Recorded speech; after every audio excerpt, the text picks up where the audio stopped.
Hey guys, Tom Barton from TomBartonSports.com here. We're talking a little NCAA basketball preview. We're going to continue with the Big East preview. Oh, one of my favorite conferences in America. We're going to get into all that and more. Make sure that if you do like the channel, please subscribe.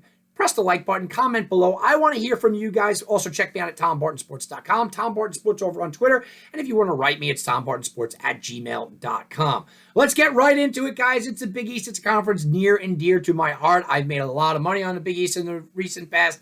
I've loved the Big East. I enjoy Big East play going all the way back to the days of the Garden. I mean, I like everything about the Big East. This is one of those years that I think the Big East is not as deep as it has been, but I do like the teams at the top. Normally, I talk about the Big East being just a gauntlet schedule to kind of go through, and every single week, oh, it's a tough game here, it's going to be a tough game there. Every single night out, it's kind of tough.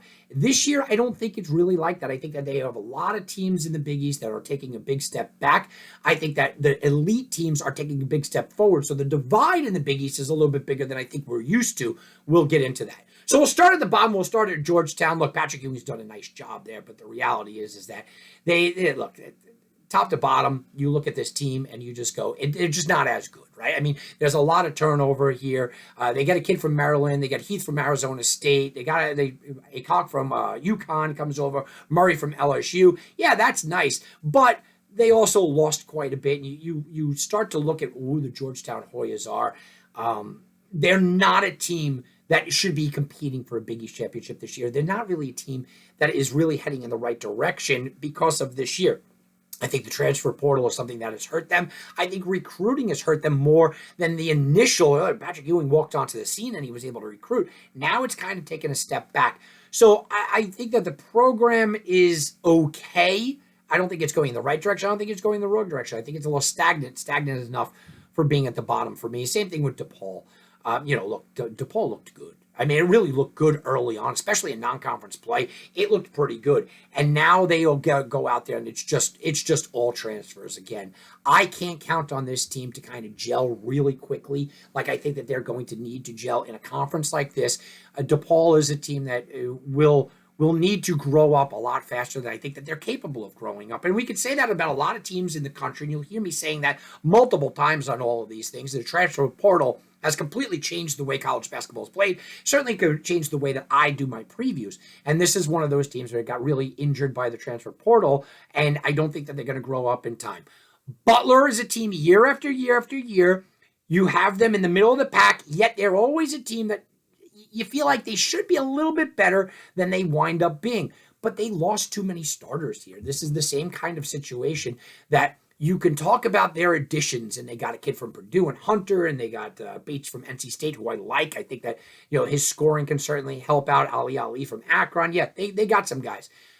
Thadmon is he's going to be the guy there that kind of makes sure that this is a cohesive unit and they don't fall off. But I don't know, again, I don't know if a team of pure transfers can make that leap very quickly in a conference like this that have some established players, which we'll get into later. Marquette, same kind of thing. Marquette loses Marcel and Lewis. Yeah, that's a problem. Shaka Smart, he's got to go out there and he had to hit the transfer portal and he's got to go out there and he's got to go recruit. And it might eventually happen, but their offense just looks like it's going to be stagnant. They might play some decent defense this year, and it's not something that Marquette has necessarily been known for over the course of the years. They are more of an offensive team anyway, but this offensive team, it just looks a little lost in space for me. I don't know where they're going to get the scoring from, and I don't even know if their transition game is going to be enough, and that usually is kind of something that you could count on with them. Providence had a nice start to the season last year, right? I mean, you look at this team and you go, yeah, Providence was doing some really nice things for a lot of the year. I thought it was done by smoke and mirrors. I talked about that on my radio show, and I think that a lot of people did see that. But they were a pretty decent team. Now he loses 5 of his top 6 scorers. That is just too much to overcome. Some programs can make up for some of that. Providence is not that program. You go out there, and if you live and die by the offense and you lose 5 of your top 6 scorers, you can't expect much. These are all the teams I expect to certainly be in the middle of the pack. Maybe one of them, everything gels the right way, and they can be a little bit of a competitor, but not really. Everybody else from here on up could potentially be competitors. We'll talk about Seton Hall. Look, they lost Aiken. They lost Roden. They lost quite a bit. They also have a new head coach that last year that, look, I mean, St. Pete's guy comes on over, but do you think it's just going to be a magic wand and kind of, press go? And I don't think so. This is a team in transition, like we said, but it's not only just the players, it's also the head coach. I think when a new head coach comes over from a smaller program like this that has a sort of unprecedented success, it's almost natural to overrate what he's going to do. It's almost overnatural to say he could come in and take this over and it's going to be all perfectly okay. I think he's going to be a good coach, and I think that it's heading in the right direction. I love the hire, sure, but I don't think he could wave his magic wand over people that are not overly fit for this club and be able to kind of push it. I like their pace last year. I like their experience last year. I like this team last year. A lot of that is gone.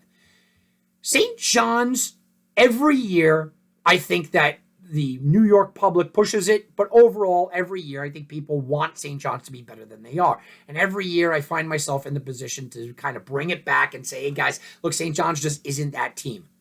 But I like them this year. They were absolutely on fire last year. They had the fastest tempo in the country. They were running up and down all over the place. Yeah, that was huge. This was a team that went up and down and dared people to keep pace with them, but I don't know if they had necessarily the experience and certainly not the full-on talent. This year, maybe it's a little bit different, right? Got a guy like Posh Alexander, who absolutely can be a huge player here. David Jones comes in from DePaul. Yeah, he's another guy, fits the system really well. They did lose a couple of guys, Jones and Champagne. We know that, right? They lost some guys, but the pace should still be the same, and I like the guys that are carrying the ball. I like the St. John's team probably more than I should, because every year they seem to be a little overrated. Xavier's a team, year in and year out, I can consistently say they'll be one of the top 3 teams in the Big East, but somewhere along the way, they'll go through a stretch of games where you go, what is going on? They just aren't coached right. They're not playing right. Well, here we go, right? I mean, I think that this is another team that you look at, and it's the same kind of situation. I like this team, right? I mean, I like this team seemingly every year. I do like this team. First of all, I like the coach, and I like the coach every single year. I get it, right? I get what we're doing. I like who they're returning. It's enough of a team that I do like what they're returning. They are an offensive rating team, which normally I like defense, but they are an offense team that makes me step up and go, okay, I do like it. But they don't play that fast pace like St. John's, right? They're not running up and down the court and just daring teams to kind of keep pace with them. No, they're able to play within a tempo, but they are a good offensive team. So it's the efficiency rating that I do really appreciate. UConn, oh, here we go. Now, UConn lost some. Okay, Dan Early lost some pieces here. They added a bunch of guys. They added from ECU, from Texas A&M, from VTech. They added Cal Caratera from San Diego. They added some guys. What I do like is that what they are bringing back and what they're bringing onto this is really, really enticing, right? I mean, they really are an enticing bunch. You look at Senango, he might be the guy. Cole, Whaley, Martin, they all left. He could be the guy. And this is a smaller team that I would like to be backing in a Big East like this, but I don't think that the Big East is overly a big conference anyway. I think that UConn's kind of laying in the weeds a little bit. Now, again, I don't have them winning this thing, but if you told me right now that UConn was going to win it, I wouldn't argue too much with it. I like the coaching. I like the direction of the team. I think that they do have some superstar players. That gives me the formula to continue to move on.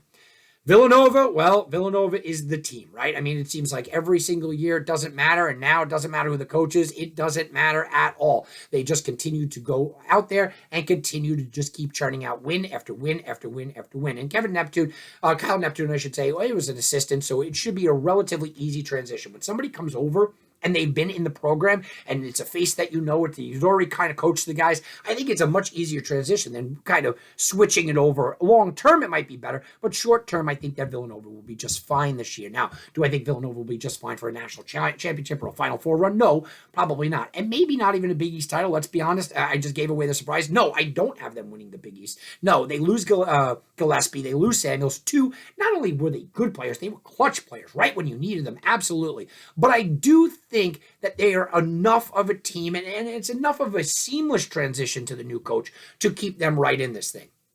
But I'm going with the fashionable kind of pick here. I'm not a fashionable guy, but I'm going with the fashionable pick. And that's Creighton. It seems everybody likes what I like. I like this Creighton team.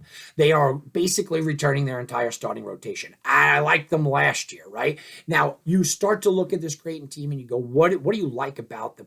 Oh, look, this is a team that I absolutely look at as not only a Big East contender, because I do think that the Big East is pretty decent. As like I said, I think they're top heavy, but I think they could be a national championship contender. Yeah, I'm buying all in on this team. They have some new faces, but they have the faces in place that I did like. I liked them last year, and I thought that they just needed maturity. And you watch games last year, specifically at the end of games, and you watch the screen, and you're literally saying to the screen, they just need to grow up. What are you doing? You can't do that, right? I mean, they just need to do that. They are ranking in both offense and defense right about the same by most metrics. By KenPom, I know they're basically a top 30 in offense and defense, and it's a well-rounded team. If one of these players or one of these units, whether it be offense or defense, just steps their game up a little bit, you're going to see everybody talking about Creighton as a legitimate national title contender. So if I really believe that, I got to take them to win the Big East. I know Villanova is going to be right there, of course. I still like Xavier. I think that they're going to be tough. You look at a UConn, wouldn't surprise me. St. John's, maybe if everything clicks, yeah, maybe. But they're kind of just an offensive-laden team. I love the fact that Creighton's good on offense, good on defense, and they're returning starters, so you know that they have that veteran presence. All right, guys, that's going to do it for me. Please comment below. Let me know what you think. Let me know about the Big East. Go check me out at TomBartonSports.com. Tom Barton Sports over on Twitter. Have a very good season, everybody.